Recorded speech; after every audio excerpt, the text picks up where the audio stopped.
have so many different weapons, and it opens up a lot of different tactics for the player.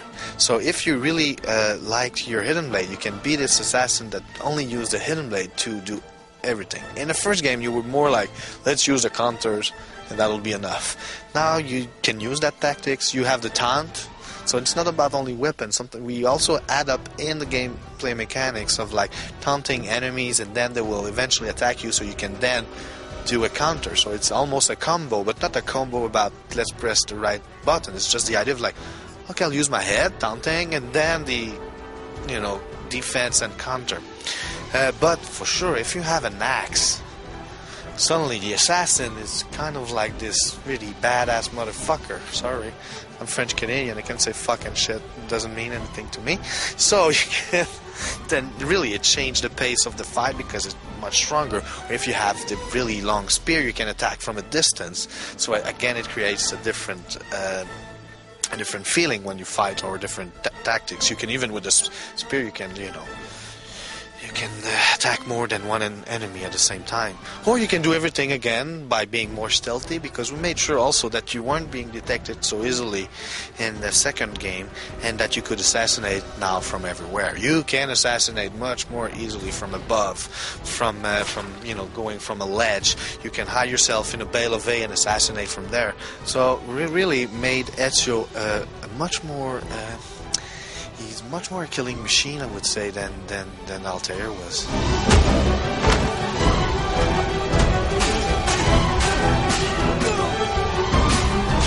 We see Desmond doing more, while we see him less. It's funny, we have this thing where when you'll see him, you'll be happy, because, oh, we're going to do some stuff, but also, because it's been a while, and kind of like, I like the guy now.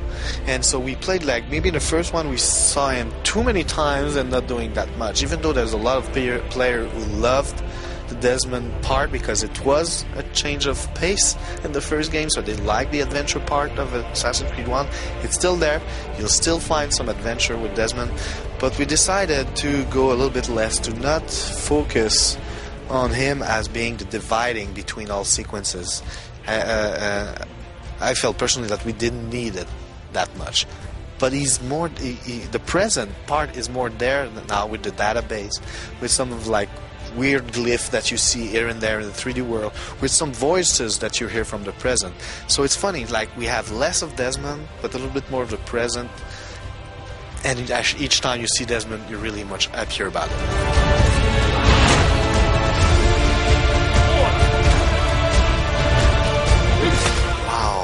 Is there one mission that I want you to look out to?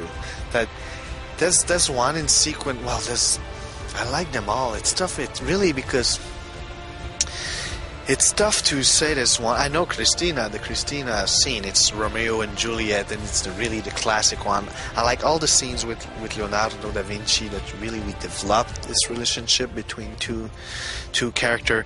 But the scene where Leo and Ezio in sequence 8, where they fight each other when they have an argument about the flying machine, I personally really like it.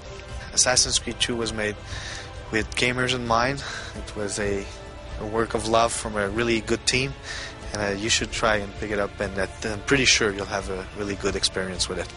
Assassin's Creed 2 will be out November 17th in the US on the 360 and PS3.